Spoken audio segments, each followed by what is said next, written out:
এই যে মাদার সাথে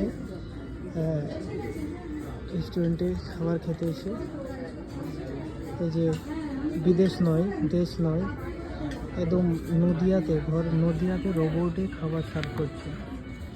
যে কোনো বাইরের কান্ট্রি, জাপান যেতে হবে না বা অন্য কোথাও যেতে হবে না, পুরো নদিয়ার কৃষ্ণনগরে মাদার সাথে খাবার রোবটে সার্ভ করছে।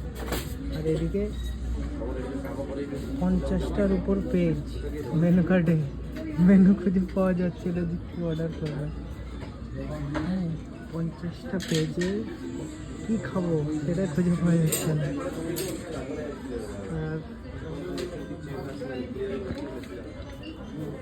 মাদার সাথের স্পেশাল যে দিক সেটা হচ্ছে এই রোবটে খাওয়া সার্ভ করে। বিদেশ না গিয়ে নদিয়ার মধ্যেই পাওয়া যাচ্ছে এখন।